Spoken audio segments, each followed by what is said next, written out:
ketika kita lagi deket sama orang dan si orang itu tiba-tiba menghilang, put in your mind, put in your head gitu bahwa semua kejadian itu nggak ada hubungannya sama diri kita gitu ya, apalagi yang menyangkut sama orang lain gitu. Dan ketika kita ngerasa kita questioning our value, kita questioning self worth kita di mana, balik lagi cari lingkungan yang bisa mensupport.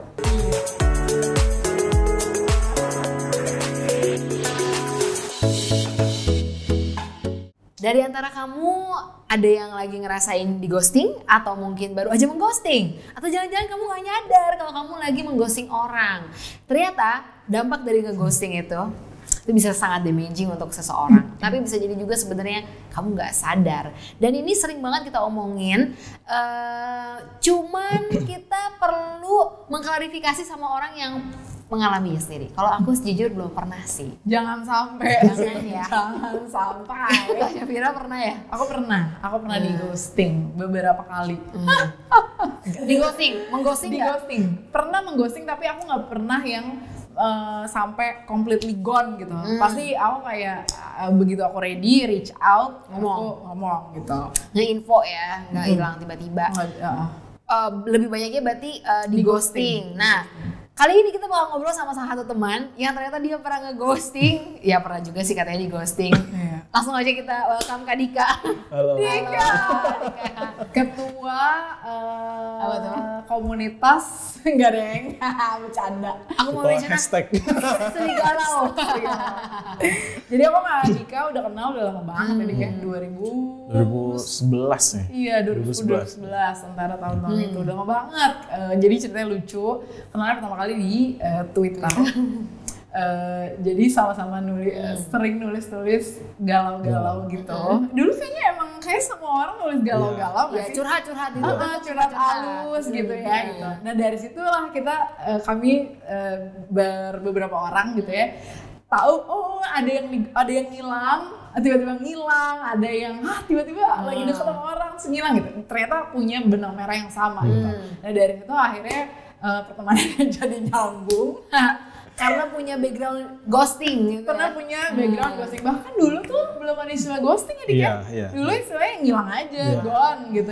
Dulu kan pas Twitter masih lagi rame-ramenya, terus sering curhat colongan nggak jelas gitu, entah tersirat maupun tersurat gitu. Akhirnya banyak yang menyambut, termasuk akhirnya berkumpul lah 4 orang galau ini. Galau, rese banget ya. Belum pernah ketemu tapi udah saling curhat satu sama lain. Nggak kenal, nggak pernah ketemu. Akhirnya cuma curhat doang. Baru udah dari situ kami tahu yang ini di ghosting, yang ini mengghosting kayak gitu-gitu lah. Pokoknya cerita-cerita kayak gitu. Nah, akhirnya sekarang setelah beberapa tahun istilah ghosting itu kan rame banget gitu. Banyak orang yang came up dengan aku di ghosting, ternyata efeknya tuh bisa sangat damaging ya buat seseorang. Betul. Dan kalau aku recall lagi gitu, iya loh ternyata buat seseorang yang misalnya lagi deket sama orang atau misalnya lagi intens nih ngobrol gitu ya, komunikasinya intens, tiba-tiba hilang gitu aja, itu satu tuh bingung. Yang pertama tuh bingung.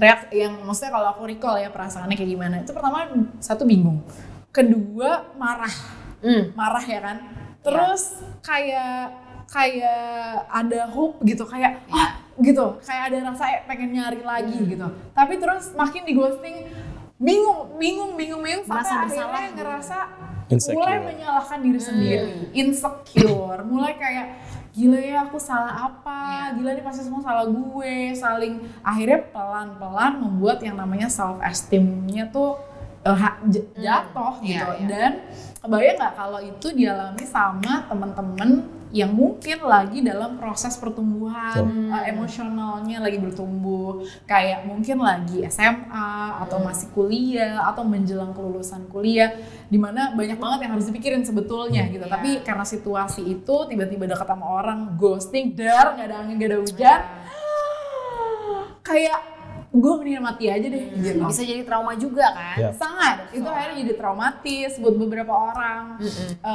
Dan ketika mulai deket lagi sama orang, kebayang tuh gitu, apakah ini patternnya akan berulang? Iya, Nanti takut. Jadi akhirnya ada rasa takut, muncullah trust issue yang akhirnya berkepanjangan kalau akhirnya tidak dipulihkan. Nah, oke, Dika di sini kita sama-sama pernah cerita ya Dika, gitu.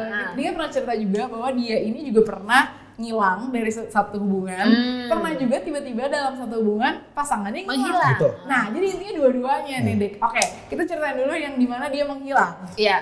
Iya kan? Dulu itu udah pacaran resmi gak sih Dik? Enggak.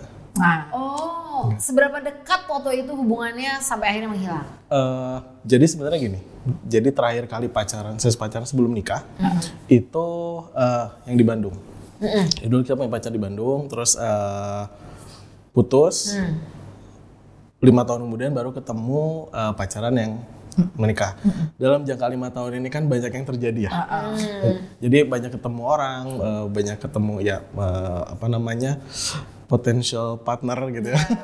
Cuma rasa potensial. Iya, ada potensial. Nah, terjadinya di fase itu sebenarnya. Tapi apa yang terjadi di fase 5 tahun itu kan sebenarnya sebab akibat dari yang sebelumnya. Jadi kalau kita mengghosting juga sebenarnya ada penyebabnya, walaupun saya tidak membenarkan ya. Tidak membenarkan, tapi pasti ada penyebabnya, entah itu traumatik dari hubungan yang sebelumnya atau hidup yang sebelumnya, isu yang dibawa dari fase-fase sebelumnya. Nah, waktu itu terjadinya ghosting itu sebenarnya ada beberapa fase penyebabnya. Jadi ada yang fase di mana mengghosting, dulu nggak ada nama ghosting ya. Iya, menghilang. Jadi banyak orang yang nggak sadar bahwa mereka mengghosting karena bahasanya pun belum ada waktu itu gitu. Jadi menghilang karena males menghadapi kerumitan berhubungan gitu, karena balik lagi ke yang sebelumnya, hubungannya sangat rumit, sangat mungkin kalau bahasa sekarang toxic relationship, di mana hubungannya itu tidak mau diakhiri bukan karena ingin saling bersama, tapi takut kehilangan aja. Gitu. Jadi bukan dasar kita, tapi hanya takut kehilangan. Nah, setelah itu ada isu yang dibawa ke fase selanjutnya, di mana di hubungan sebelumnya, ribet banget menjalani hubungan. Jadi pada saat kita PDKT, pas cocok-cocoknya enak kan, terus pas kita ketemu dengan keribetannya, kerumitannya, karena pasti itu terjadi kan. Namanya dua orang berhubungan, kita mundur. Karena saya ketemu lagi nih perasaan, kondisi yang familiar, kerumitan seperti ini, saya belum siap nih ngadepin ini, mundur. Yang membuat itu jadi salah, karena kita tidak memprovide kepastian untuk calon partner kita waktu itu, gitu. Karena ya ghosting itu kan sebenarnya balik lagi ya, ketidakberanian, ketidaksanggupan atau ketidakmauan seseorang untuk mengungkapkan keputusan dia. Keputusannya mungkin udah dibuat di hati, keputusannya udah dibuat di otak, tapi diungkapkan atau tidak. Kita harus tahu bahwa nggak semua orang itu Sherlock Holmes ya, yang bisa menangkap detektif, yang bisa menangkap jawaban dari kode-kode, dari gestur-gestur gitu. Jadi ya, yang kalau orang bilang ketiadaan jawaban itu adalah jawaban, menurut saya nggak kayak gitu. Jawaban tetap harus diungkapkan, gitu. Setelah melewati proses itu akhirnya conclusion-nya adalah wisdom lah. Iya, harusnya diungkapkan. Pada saat itu nggak langsung hilang tanpa penjelasan gitu ya. Tapi kalau misalnya dengerin tadi cerita Kak Dika, berarti emang sebenarnya permasalahannya kita ibaratnya Kak Dikanya nggak siap kan. Nah, mungkin di sisi yang lainnya berpikir, apa gue melakukan kesalahan? Pernah nggak akhirnya ketemu lagi dan rekonsiliasi dan ngomong closure gitu? Kalau orang yang mengghosting itu mostly mereka merasa melakukan sesuatu yang benar. Jadi kayak saya nggak mau nyakitin calon partnernya, mungkin kepastian yang saya berikan itu menyakiti, padahal dia nggak tahu sebenarnya ketidakpastian menyakiti lebih daripada kepastian kan. Gitu, orang jadi bertanya-tanya, insecure. Tapi kalau misalnya dibilang rekonsiliat, ada tapi jauh setelahnya. Jadi setelah fase-fase ini dilewati tanpa ujung nih, tanpa kepastian, pada saat satu titik di mana saya menyadari bahwa yang saya lakukan kemarin itu salah. saya mendatangi beberapa orang yang dulu pernah seperti itu, dan saya jelaskan fase ini itu terjadi sesaat sebelum saya menikah. Jadi berdamai lah. Ya betul, saya nggak mau melanjutkan ke lembaran besar selanjutnya dengan unfinished business dari fase sebelumnya. Gitu. Tapi tahu nggak sih Dik, maksudnya gini, pernah nggak orang-orang yang waktu itu lo tiba-tiba ngilang punya ilmu itu, gitu, mereka pernah reach out nggak? Hey, kenapa sih? Apa sih salah gue? Dia yang nanya duluan. Beberapa iya. Banyak ya? Nggak maksudnya. Iya, 5 tahun kan? Nggak. Ya ada yang seperti itu, saya revisi ya. Ada yang seperti itu. Karena nggak semua orang punya keberanian seperti itu kan. Nggak semua, apalagi perempuan. Di kita kan masih beberapa masih tabu ya, kayak mempertanyakan gimana sih hubungan kita gitu. Tapi ada yang bertanya seperti itu, dan saat ditanya seperti itu saya jawab jujur. Jadi kalau case-nya waktu itu saya masih belum, secara perasaan masih belum selesai dengan yang sebelumnya. Saya bilang bahwa saya nggak bisa menjalani ini dengan keep comparing you to yang sebelumnya gitu, jadi nggak enak di kamunya. Cuman salahnya waktu itu saya tidak bilang sebelum dia bertanya gitu. Tapi untungnya dia bertanya, jadinya selesai. Tapi mostly nggak reach out. Mostly mereka tuh nggak reach out ya. Nah itu kadang-kadang orang yang di ghosting ya, perasaannya tuh dicampur aduk gitu, ada malunya juga gitu, karena kayak oh my god gitu, self esteemnya berantakan, nggak punya, ngerasa value dalam dirinya juga hilang, kepercayaan diri juga hilang, bahkan ada yang sampai benci banget gitu, nggak mau ketemu lagi dan sebagainya gitu, kalau bisa nggak mau ketemu, dan ada yang marah-marah. Kalau sekarang mungkin karena media sosial gila-gilaan banget, ada yang terang-terangan ngomong di media sosial gitu, tanpa memperhatikan efeknya gitu kan. Cuma memang bisa sedestruktif itu gitu loh, efek dari orang yang dalam hubungan tiba-tiba menghilang gitu. Tapi satu hal tadi Dika bilang bahwa situasi orang yang tiba-tiba ghosting gitu ya, nggak selamanya orang yang ghosting itu tahu apa yang dia lakukan. Nggak selamanya orang itu sadar, oh yang saya lakukan itu bikin orang lain punya efek buruk ke orang lain. Gitu, jadi sama-sama yang satu nggak mau ngomong, yang satu juga nggak bisa baca pikiran. Intinya adalah ketidakmampuan seseorang, bahwa kita sadar bahwa setiap orang tuh punya limitation, kita punya limit, kita punya batasan, kita nggak bisa tahu jalan pikiran orang lain, kita nggak bisa baca hatinya orang lain. Tapi yang pasti yang namanya tindak tanduk kita tuh berdampak sama orang lain. Gitu. Itu yang banyak orang lain nggak tahu gitu.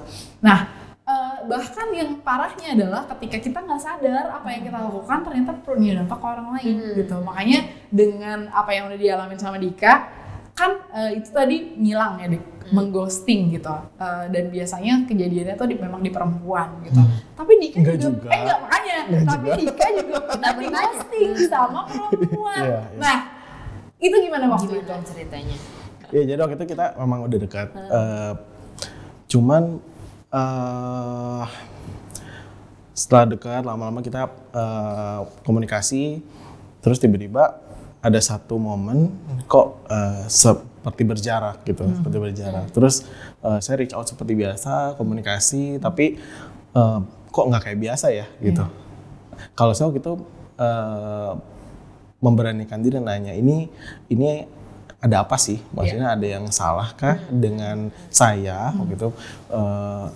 Atau ada yang salah dengan cara kita berhubungan? Tapi bedanya dia tidak menjawab. Dia tidak menjawab, dan akhirnya hilang aja gitu. Oh ya? Iya. Gitu. Dan tadi kalau misalnya Vira bilang dampak buruknya salah satunya itu kita jadi benci sama orang itu. Sebenarnya the worst partnya itu kalau sampai kita benci sama diri sendiri karena merasa insecure. Karena merasa kayak am I not good enough gitu untuk sebuah relationship. Apakah saya nggak cukup baik untuk bisa menyayangi orang gitu. Akhirnya dia keep questioning ke diri sendiri, jadi insecure, ujungnya ya dia merasa not enough dan membenci diri sendiri. Sebenarnya the worst partnya kayak itu. bukan losing people tapi losing yourself. Yes. Nah, pernah sampai di titik itu kok? Questioning iya, tapi kalau sampai yang destruktif banget, untungnya enggak gitu. Ya. Yes, benar. Tapi jadi lebih, dulu saya orangnya sebenarnya agak minderan untuk memulai Makanya ada Twitter tuh ya. langkah pertama itu. Makanya Ekspresif banget itu. makanya sehari Twitter bisa ratusan tweet. Intinya puisi semua. Bersambung. Gitu. Ya. Jadi ya minder, terus pas di ghosting jadinya perasaan minder saya jadi tervalidasi gitu. Jadi kayak saya merasa kayaknya saya kurang ini. Terus orang yang saya deketin pergi, ternyata bener ya mungkin yang saya pikirin selama ini. Gitu, bahwa saya tuh not good enough gitu. Tapi discuss nih ya, ada kan orang yang di ghosting bisa reach out lagi, masih bisa nanya, atau mungkin masih ada related, misalnya ada temennya siapa, mutual friend, atau misalnya saudara, nanya si ini kemana. Ada juga orang yang benar-benar cut off, di blok lah, pindah ke luar negeri lah, pindah luar kota, sampai nggak bisa mendapatkan jawaban dari sisi si yang di ghosting gitu ya. Nah gimana ya caranya orang-orang yang hari ini mengalami itu supaya nggak victimize diri sendiri, kayak gue nih diginiin nih, gue menderita karena dia gitu, gimana ya? Kalau menurut pengalaman ya, maksudnya atau nggak menurut, jadi ini fase sudah terlewati ya. Jadi dari fase-fase itu kita belajar bahwa yang bisa menilai diri kita sendiri, yang bisa memberi value diri kita sendiri. Value dari kita kan tidak tergantung pada cara orang men-treat kita. Kita menilai diri kita sendiri, ya kita yang tahu kualitasnya gitu. Jadi kalaupun misalnya suatu saat ada orang yang mengghosting kita, jangan sampai mempertanyakan boleh ya, karena itu wajar lah, itu suatu fase. Kayak kita berduka, kita menangis, ya itu wajar gitu. Cuman kita harus tahu batasnya itu bisa hadir karena kita tahu value diri kita seperti apa. Jadi pada saat kita mulai, saya nggak good enough ya, no, I'm good enough gitu, karena kita tahu value kita gitu. Iya sih, aku juga setuju. Maksudnya ketika berdasarkan pengalaman juga gitu ya, ketika di ghosting atau lagi dekat sama orang terus tiba-tiba orang hilang, ternyata nggak ada hubungannya sama aku. Ternyata tidak ada hubungannya sama diriku, nggak ada. Bukan berarti you're not good enough, you're not pretty enough, atau misalnya you're not smart enough, gak ada hubungannya. Karena basically orang-orang yang tiba-tiba menghilang, kayak tadi bilang gitu, adalah ketidakmampuan seseorang untuk memproses emosinya, nggak tahu gimana caranya. Paling parah adalah nggak bisa berkomunikasi, gitu, nggak bisa mengkomunikasikan apa yang dirasakan gitu. Jadi alih-alih untuk ngasih tahu ini yang benar, milih cabut, milih pergi, milih hilang, milih aku cabut aja deh gitu. Ketidakmampuan untuk mempertanggungjawabkan dari sebuah aksi-aksinya gitu loh. Dan menurutku itu adalah tolak ukur gitu, bahwa ketika kita lagi dekat sama orang dan si orang itu tiba-tiba menghilang, put in your mind, put in your head gitu, bahwa semua kejadian itu nggak ada hubungannya sama diri kita gitu ya, apalagi yang menyangkut sama orang lain gitu. Dan ketika kita ngerasa kita questioning our value, kita questioning self-worth kita di mana, balik lagi cari lingkungan yang bisa mensupport gitu, kayak punya temen. Jangan ragu untuk bercerita, keluarin perasaannya dan diakuin dulu nih. Diakuin bahwa yes, gue sedih, iya, gue kecewa banget. Diakuin dulu, mau nangis deh, mau kecewa, sok deh gitu. Mau kangen aja gitu. Dan apalagi kan sekarang banyak banget metodenya ya, ada journaling, ada semuanya gitu, ada gratitude, semuanya kayak semua ditumpahin aja sampai emang bener-bener kita kembali lagi nyatu sama diri kita sendiri. Jadi kayak kita sendiri yang ngumpulin puing-puingnya, dan gak usah menyalahin orang lain. Tanpa harus menyalahkan orang lain, kayak terima aja situasinya begitu adanya. Everything's gonna be okay kok. At the end tuh Dika buktinya menikah. dan punya anak sesuai dengan apa yang dia harapkan dan sebenarnya baik-baik aja Dik ya gitu. At the end of the day ketika orang selesai memproses dirinya sendiri akan ada masanya mungkin akan berbenturan kembali, akan ada masanya orang itu akan muncul mungkin dengan kesadaran minta maaf atau meluruskan semuanya. Tapi kalaupun enggak, oh yaudah kita jadi cukup tahu kan, oh iya ya itu berarti yang terbaik buat kita. Kalau aku dan sebenarnya ghosting juga nggak bisa kita hindari ya. Misalnya kita jadi takut nih berelasi karena takut ntar dia ghosting lagi karena terus diulang gitu patternnya.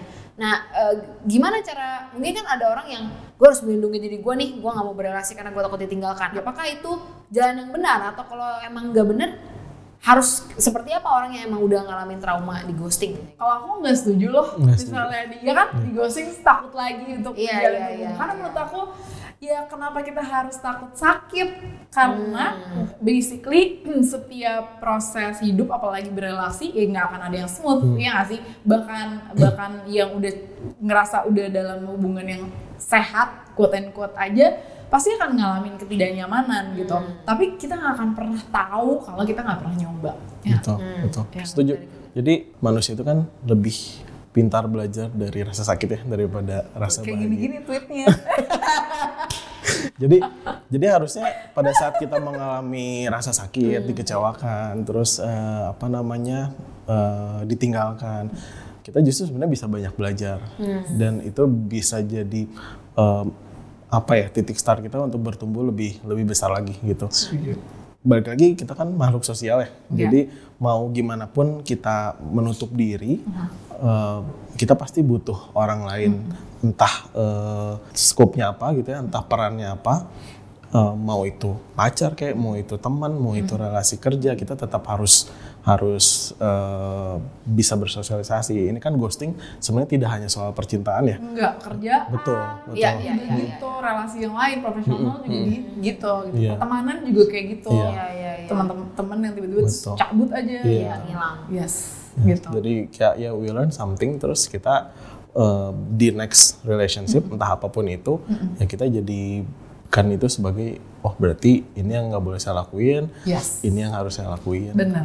Nah, pembelajaran sama orang yang sekarang mungkin lagi galau ya sama, misalnya dia punya self issue, dia susah untuk berelasi, dia menemukan permasalahan dalam relasi sama pasangan atau sama teman, terus dia mau ghosting, udah mulai berpikiran dia mau ghosting. Iya, dia udah mulai. Waduh. Iya, kan ghosting direncanain. Iya, ada kan kayak gue mau ngilang aja gitu kan. Maksudnya mungkin dia nggak ngerti kalau gue ghosting hilang, tapi maksudnya gue mau cut off aja deh semua hubungan yang gue punya, misalnya gitu. Udah punya pikiran nih sekarang. Apa yang bisa dikasih tahu ke orang yang mungkin ada niatan gitu supaya dia aware, jangan pilih jalan itu loh, lu bisa kok komunikasiin. Betul. Mungkin dia takut kalau misalnya, kalau gue komunikasiin ke pasangan gue, ntar pasangan gue lebih tersakiti loh. Atau gue ngomong ke orang tua misalnya mau gimana, nanti mereka jadi, gue malas ribet deh, mendingan gue tiba-tiba menghilang aja gitu. Nah apa yang mungkin mau dikasih tahu ke dia gitu untuk menyadarkan? Kalau dari situ ya, kalau kita lihat nih, kalau kita tarik benang merahnya, orang-orang yang ghosting itu mostly dia melakukan itu karena dia memilih jalan yang mudah, bukan yang benar, gitu. Jadi ya kalau misalnya balik lagi, kalau yang mau sarannya itu ya do the right thing aja, gitu. Menurut kamu itu benar apa enggak, gitu? Apakah kamu melakukan itu karena merasa itu benar, apa kamu melakukan itu karena merasa itu mudah dan jalan paling nyaman buat kamu? Dan yang harus diingat kan, di saat kita melakukan sesuatu kan jangan cuma mementingkan kenyamanan kita, tapi apalagi kita punya partner ya, atau kita punya partner, kita juga harus mikirin bahwa apakah keputusan ini akan menyakiti partner kita. Menyakitnya itu juga balik lagi termsnya menurut kita atau menurut kalian berdua. Karena kalau misalnya menurut kita aja, bisa aja kita bilang, wah saya nggak bilang nih, mendingan saya kabur aja biar nggak menyakiti dia. Apa benar dia merasa tidak tersakiti dengan tidak ada kepastian itu, gitu. Kita balikin lagi aja ke diri sendiri. Iya. Dan kayak dan aku yakin ketika ada orang yang dengan sadar melakukan perbuatan itu gitu ya, seumur hidup akan dihantui pertanyaan dalam hidupnya. What if? I wish I could do more gitu. Kayak coba aja waktu itu aku ngomong ya. gitu. Kayak kita tuh lo nggak akan tenang sih sebenarnya, hidup lo akan terus dipertanyakan, terus mempertanyakan kenapa ya waktu itu gue ngelakuin itu. Dan menurutku sebelum melakukan apapun, ketika kita lagi bingung, better bener-bener kayak yuk kumpulin diri dulu, when you ready reach out, kapanpun itu gitu, kayak when you ready, dan kayak bilang aja aku overwhelmed, aku ngerasa lagi nggak bisa, aku nggak punya kapasitas untuk aku nggak punya kapasitas untuk merespon banyak hal, aku butuh waktu sendiri, please give me time gitu. Dan menurutku itu jadi salah satu hal yang itu akan membuat kita tenang sih, tanpa kita punya solusi untuk permasalahan diri kita sebetulnya, tapi dengan considering orang lain yang ada dalam hidup kita gitu, dan kita pertimbangin dan apa yang kita lakukan, being kind gitu ya, kayak pokoknya kindness sudah nomor 1 gitu, kindness dan sebagainya. Aku ngerasa itu jauh lebih menguntungkan dibandingkan tiba-tiba milih flight mode gitu. Tapi balik lagi, kalau misalnya memang situasinya berulang, kayak cycles yang berulang, mungkin mencari bantuan ke profesional kali ya. Itu jadi salah satu hal yang menurutku penting banget buat dilakuin, karena kalau enggak itu nggak akan pernah selesai sampai kapanpun, dan cycle-nya akan terus berulang, pertanyaan-pertanyaan hidupnya akan makin banyak dan tidak akan pernah terjawab. Parahnya lagi kita nggak pernah tahu gitu seberapa banyak sih waktu yang kita punya, intinya gitu. Dan mungkin ibaratnya apa ya, mendefinisikan kita di ghosting atau enggak juga tergantung attachment-nya ya. Contoh misalnya ada orang ngerasa ini gue lagi deket sih sama orang, tapi kayaknya gue nggak terlalu deket, jadi gue step back, kayaknya itu bukan ghosting deh. Nah gitu loh, kebingungan. Sejauh apa sih yang butuh explanation ini, ya nggak sih? Menurut kayaknya harusnya kita udah paham ya, maksudnya kayak orang-orang yang menjalin hubungan harusnya kan udah lebih cukup bukan matang sih, lebih cukup dewasa untuk tahu bahwa ini tuh hubungan yang lebih dari sekedar pertemanan, baik itu secara emosional atau nggak even secara fisikal, kita harusnya sudah lebih tahu gitu. Jadi tapi di luar dari itu kita pun secara personal harus tahu batasnya di mana, gitu. Kalau misalnya melebihi ini berarti udah bukan temen nih jatuhnya nih, gitu. Kalau misalnya sudah melebihi batas itu berarti kan itu udah lebih attach ya, lebih attach. Jadi setelah itu ternyata menghilang, ya berarti ghosting. Iya sih, karena kalau hubungannya casual gitu ya, kita nggak akan merasa gelisah. Tapi begitu kita udah mempertanyakan, loh kok dia nggak ada? Bahkan pertemanan aja kita bisa mempertanyakan, kok lo ngilang sih gitu. Itu aja kan sebenarnya bisa disebut dengan ghosting kan gitu. Kayak, tapi kan kalau sama teman pasti kayak lebih gampang reach out. Tapi begitu sama orang yang kita baru dekat, mungkin respon pertama kayak, lo kok nggak ada kabar? Hey, how are you? Terus kayak gak ada kabar lagi, kayak oke, ini orang hilang gitu. Itu kan otomatis kita bakalan punya sense ke situ gitu. Tapi benar kata Dika tadi gitu. Ketika kita tahu kita bisa set boundaries, aku rasa langkah awal preventif ya. Untuk tidak di ghosting atau menjadi korban ghosting. Bentukan itu gitu ya. Satu sih kenali red flags-nya. Kita harus tahu, kita harus paham dulu red flags-nya. Kalau memang nggak ada salahnya untuk terus menanyakan sesuatu hal yang yuk sampai kita ngerasa nyaman dulu. Oke, ternyata kenapa juga saling mengenal ya sih. Kenali red flags-nya. Begitu satu red flags, better pelan-pelan step back deh. Apa red flags-nya yang kayak ya tergantung orang ya. Semua orang punya standar sendiri. Semua orang punya boundaries-nya masing-masing. Set boundaries itu penting banget dari awal, dan tahu batasan kita sampai mana gitu. Jadi kayak memang sih pada akhirnya kita nggak bisa menghindari gitu ya. Kalau misalnya ternyata orang, aku pikir kamu gitu, ujungnya di ghosting juga gitu kan. Tapi at least gitu, dengan kita tahu, kita sadar, ternyata memang dari awal sih aware sih, bener, self awareness tuh nomor 1 menurutku. Mau mendengar pasangan kita lagi berbicara kadang-kadang gitu, sebetulnya itu tuh udah ada dari awal, tapi kita yang memilih untuk tidak mendengar itu. trust your guts, mendengar, listen carefully. Begitu bilang iya aku lagi ini, I'm not ready, dude, come on, gitu. It's just about time. Anyway, gitu. Jangan tiba-tiba ngilang gitu kan. Ya udah, kalaupun akhirnya hilang tadi udah ngomong dari awal. Intinya gitu. Jadi kayak kenali red flags-nya, set up boundaries, clear with your intentions, terus juga. Dari Kanika ada nggak yang mungkin pembelajaran dari ghosting? Sebenarnya Lagi? poinnya namanya di komunikasi kan ya. Jadi di komunikasi, kalau misalnya komunikasinya lancar, lancar itu dalam artian yang satu mau berbicara, yang satu lagi mau mendengar, begitupun sebaliknya, sebenarnya nggak akan terjadi gitu ya. Masalahnya ketidakmauan orang untuk mengkomunikasikan perasaan itu kan sebenarnya banyak penyebabnya juga kan. Apakah si partnernya ini bukan tipikal orang yang good listener, atau juga misalnya setiap ngomong dikit dia balasnya banyak nih. Jadi saya kayaknya nggak bisa deh ngomong dari hati ke hati sama dia tentang ini, nanti malah jadi berantem lah, malah jadi gimana, pertimbangannya banyak gitu, syaratnya untuk bisa mengungkapkan itu jadinya banyak. Akhirnya dia pilih jalan termudah, saya nggak pernah ngomong aja. Jadi yang dibiasain itu sebenarnya ya komunikasi dua arahnya, mendengarkannya gitu, membiasakan mengkomunikasikan apa yang dirasakan. Mungkin awalnya pasti akan gitu. Cuman kalau misalnya terus-terusan dilakukan, kalau memang benar-benar cocok, pasti akan ada toleransi satu sama lain. Yang asalnya tidak bisa mendengar dengan baik, jadinya bisa mendengar dengan baik karena gue sayang nih hubungan ini gitu. Gue mau berubah dengan cara gue lebih mendengarkan. Yang satunya juga gue mau berubah dengan cara gue ingin menyampaikan dengan cara yang lebih dimengerti, atau nggak cara yang pasangan gue lebih bisa menerima gitu.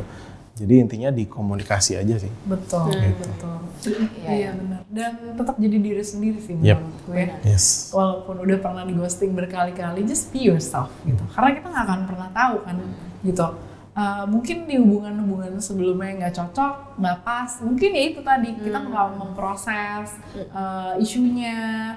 Mungkin yang sebelumnya ternyata kita nggak mendengar, atau mungkin tidak merespon dengan baik, gitu. Bikin orang lain ngerasa nggak nyaman juga, yang kita nggak sadari. Kok kayaknya udah cocok-cocok aja, iya kan? Ya lu yang ngomong gitu, yang cocologi, ngecocok-cocokin. Gitu. Jadi kayak emang ya namanya hubungan pasti kan butuh kompromi dari dua pihak. Terus kayak mau ketemu di tengah, mau saling mengenal intinya. Dan balik lagi ngomongin tentang ghosting, semuanya itu nggak ada hubungannya dengan orang yang di ghosting again gitu. Jadi kalaupun saat ini ada yang lagi di ghosting dan lagi terpuruk banget dalam situasi kayak terpuruk banget karena situasi tersebut, trust me, it won't last forever. It won't last forever. Kalian akan baik-baik saja at the end of the day gitu. Ketemu sama orang-orang yang lebih banyak kasih materi-materi positif.